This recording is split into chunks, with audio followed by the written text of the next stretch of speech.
Financial literacy within families requires active participation from all members to build a lasting legacy. Teaching children about money from an early age equips them with the skills to make informed financial choices. Programs like the FDIC's Money Smart offer accessible resources for young people to learn about saving, budgeting, and responsible spending. Parents can support this by involving kids in daily financial decisions, like creating a household budget or setting savings goals for a family purchase. Regular family meetings are essential for discussing financial goals and plans, fostering transparency and building trust. Give everyone a chance to understand the family's financial direction and contribute to setting shared goals, such as saving for a vacation or a future investment. Using tools like budgeting apps and online educational resources can further enhance financial knowledge across the family. By actively engaging in these practices, families can build a strong foundation for financial success that spans generations.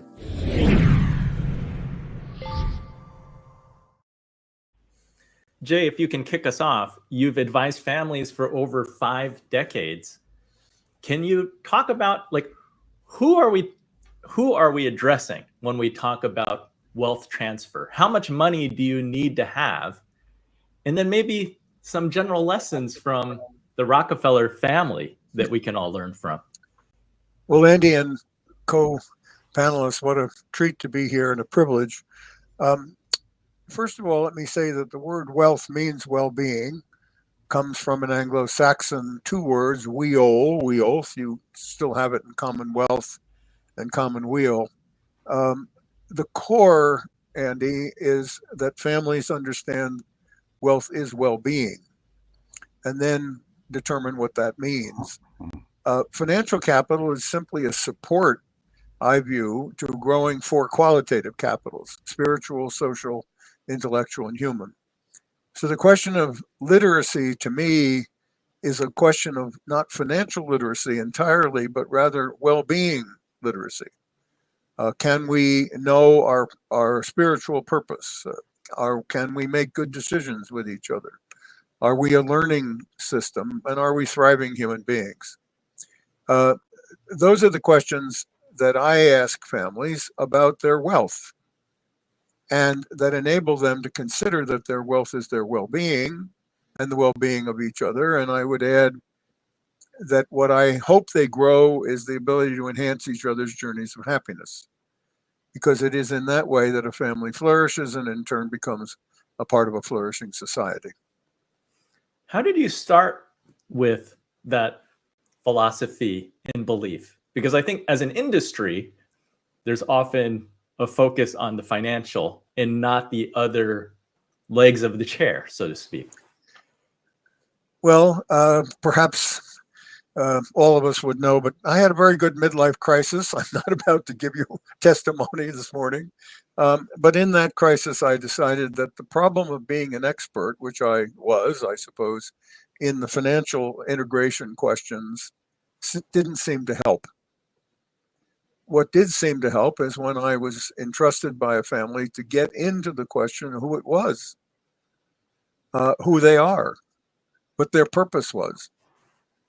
And as I began to discover that purpose was the enhancement of each other's journey of happiness, I found my feet. I found my calling. Again, I want to say that is not to say financial capital is not useful. And let's just illustrate this very quickly, because there are many others who want to speak.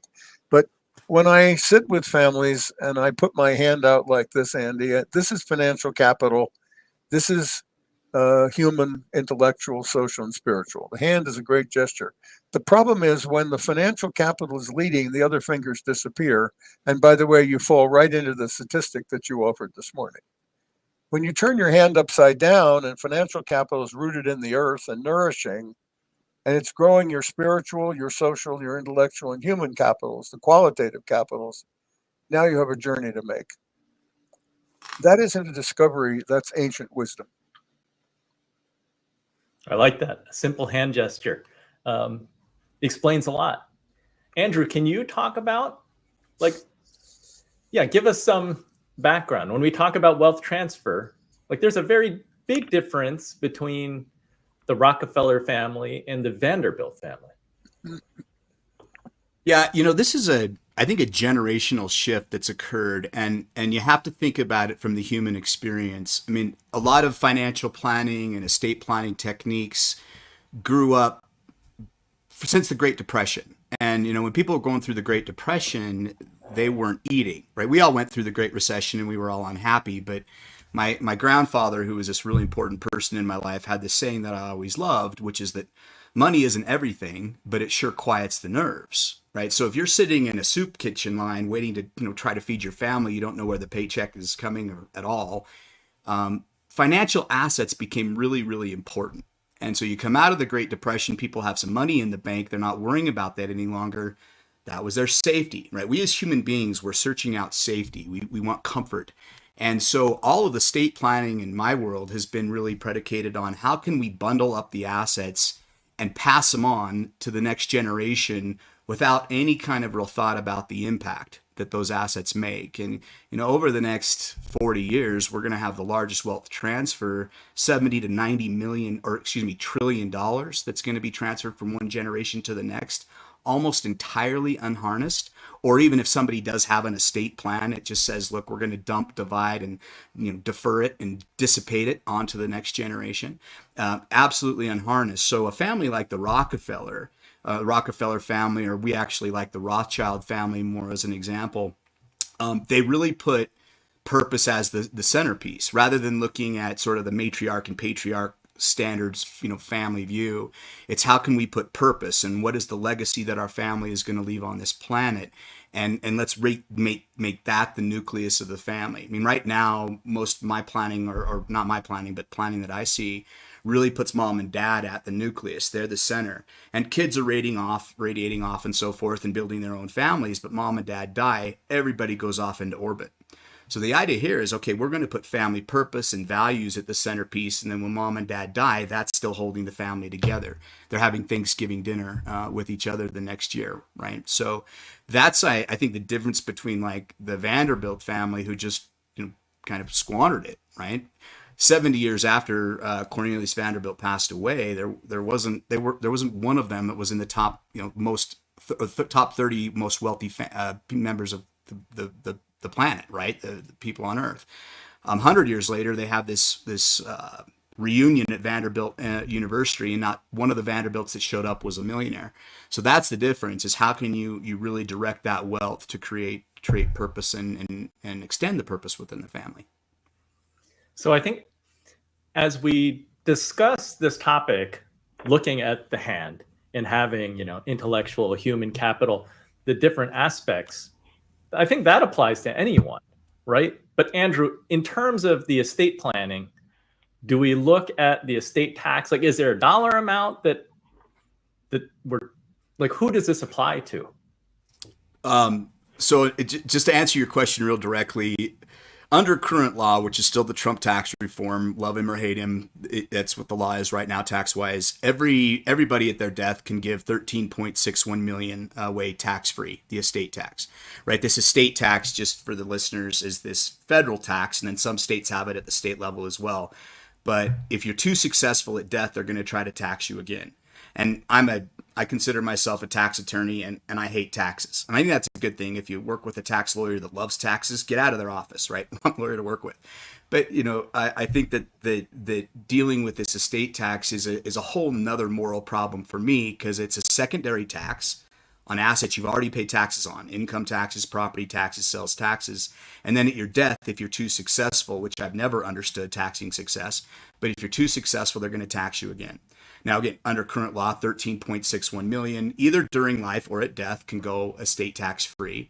So as a married couple, that's 27.22 million right now. But every dollar above that goes to kids would be subject to a 40% tax.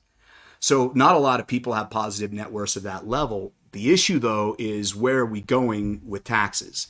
And the way that I'm viewing the world, at least right now, is the government is not going to need less money in the future. And I think taxes are going to go up. And when I started practicing law, the amount you could give estate tax free was only $600,000 per person. 1.2 million as a married couple, with the 50% tax on anything over and above. And I'm not telling you which way to vote, but a lot of my clients become pretty conservative when it comes to tax time. And so there could be a change here because the Trump tax reform is set to expire in 2026. If Congress doesn't extend it, it's going to go away, and we go back to the Obama days, which would mean about 5 million per person, adjusted for inflation. So it's more like 7 per person, or 14 million as a married couple, with a 35% tax on anything over and above. But again, we don't know where that's going to wind up, and this pendulum of politics is going to shift back and forth throughout our lives. And it's sort of, we have this unique environment right now where we have a high amount, 27 million, that we could move out of the estate, and it's probably not going to be that high forever. Yeah, it's definitely always changing. I want to go to Rabbi Lapin. You and Susan have raised 7 children. You have 30 grandchildren. What have you found to be helpful tools in building your family's legacy? Andy, well, I said approximately 30 because 2 days ago I said 28, excepting that afternoon one of our children told us that it was soon going to be 29. And so I don't actually know the precise detail, which I'm thrilled about. I love being able to say around about 30. And look, we come very much from a Hebrew tradition, and that means both culturally and biblically. And in practical terms, what that means is that we are very aware that in recent history and over lengthier history, it's happened many, many times, that Jewish communities have been uprooted and people taken away. So, for instance, various individuals I've interviewed for my book were people, for instance, the guy who created CVS pharmacies in the United States of America, witnessed his parents being killed in a Nazi death camp, met his wife directly after the war as a young man, and she had undergone similar horrors. And they eventually, via displaced persons camps in Vienna and in Cyprus, they make their way to the United States without anything except nightmarish memories of the past few years. And they get to work. And I don't have to tell you what the financial figures of CVS looks like. And so we place great emphasis not only on preserving and protecting wealth, but creating it in the first place. And we do that not only because we are very aware that that second or that third generation may not actually be fortunate enough. There were people who, in the middle of the 20th century, there were many, many people who had placed assets in Swiss banks as Hitler came to power in 32 and 33 and 34. And, by the end of the war, their children, and in some cases later on grandchildren, tried to recover those funds from various Swiss banks. And for various legal reasons, it's not worth going into detail here and now, they were unable to do so. And so starting over again, being able to actually make money is very much a part of the culture. And that's why my book was Thou Shalt Prosper. There's something intrinsically beneficial. And so we work very hard on making sure our children understand the nature of money, and not only understand how to make money, but even more fundamentally important is understanding the inherent morality and dignity and virtue of making money. And this is really important because, particularly now in an election season, you see a lot of this. Politicians are literally tumbling over their own toes in order to assure the electorate that they grew up in humble and modest circumstances. But why?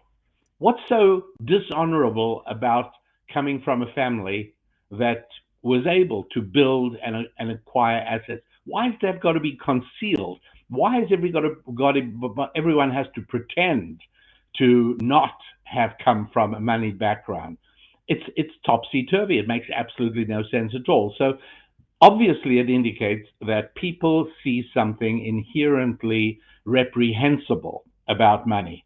And that's why you hear Kamala Harris, and I don't mind being political, and you know, I'll say clearly, anybody who cares about money and their family, who makes the wrong vote in the I mean, it's quite unbelievable. Kamala Harris, it is very candid about the Marxist background she comes from. The Marxist background, her father was a deep Keynesian economist. She grew up in an atmosphere of regarding the making of money as reprehensible. Well, part of ancient Jewish wisdom is that nobody can succeed at doing anything that deep in your heart you consider to be morally reprehensible. And so if making money deep down disturbs you, well, how on earth are you ever going to be good at that? And so explaining and understanding and learning why it is that making money is positive. And this has a lot of good effects, because our daughters learned that one of the most important things about a young man is where he stands financially. And we were very emphatic about that. That doesn't make our daughter a gold digger. It makes her a smart woman who understands that a man's relationship with his money tells us a whole lot more than a man's relationship with his racehorse or his mistress or his sports car.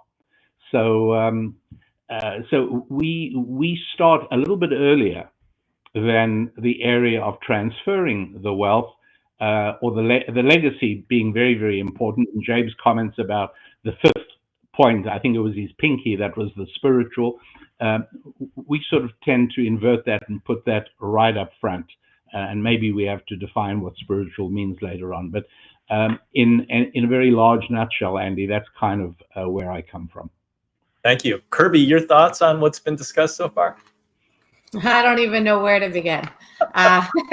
You've covered so many different bases, but I guess jumping in on the rabbi's comments, I would just add, you know, we are at this interesting political season, and I want to share with you something that actually comes from John Adams. And he shared something in a letter to his wife, Abigail, dating back to 1780 while he was on a diplomatic mission in Paris.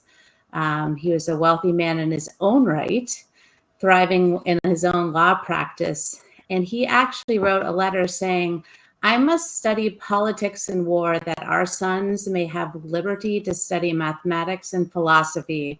Our sons ought to study mathematics and philosophy, geography, natural history, naval architecture, navigation, commerce, and agriculture in order to give their children a right to study painting, poetry, music, architecture, statuary, tapestry, and porcelain." And I bring this up because we as Americans come from a rich history of choice and opportunity. And it's in our DNA to actually want to build opportunity for the next generation. And I think it's incredibly important that we bring back this sense of opportunity and this aspiration that wealth is for this idea that we're passing it forward. And sometimes I think we miss this connection of bringing the opportunity that wealth brings choice. It brings freedom, it brings flexibility, and it brings creativity, innovation, and imagination. And back to Jay's whole point that, you know, money is not the motivation, it's the means to all these other capitals that can be explored and opened up. And I think that is what, you know, back to John Adams, he had that wisdom so early on. And maybe that's what we're kind of starting to open up right here. Andy, if I could just take 1 minute, because we've all spoken. You asked about the Rockefellers, and I'd like to say that for those who go to Rockefeller Center at Christmas time and walk toward the ice rink, you will find a plaque there, quite a large bronze plaque about that big. And on it is John D. Rockefeller Jr.'s philosophy. And John D. Rockefeller Jr.'s philosophy was worked out with his father And this was what it was. He said to his father in a series of conversations, he wanted to leave the family business. He was the only son, so in those days he was required to be on all the boards. Father had retired at 50. And the father said, well, what do you want to do, Junior? And he said, Father, I want to spend the rest of my life. He was in his 40s, late 40s, I believe. I want to spend the rest of my life growing a great family and doing philanthropy. That was the making of the Rockefellers. The second generation story, different than the first generation story. The first generation story of creativity, taking energy and making it matter, is a magnificent story. The really interesting story, in my view, is the second generation story of how does that matter continue to work positively in the world. And the son said, by growing a great family, flourishing, and doing philanthropy. Since, Andrew, you asked about the Rockefellers, I thought I should add the Rockefeller story. Thank you for bringing it full circle. Appreciate the story. With that, let's go to segment 2.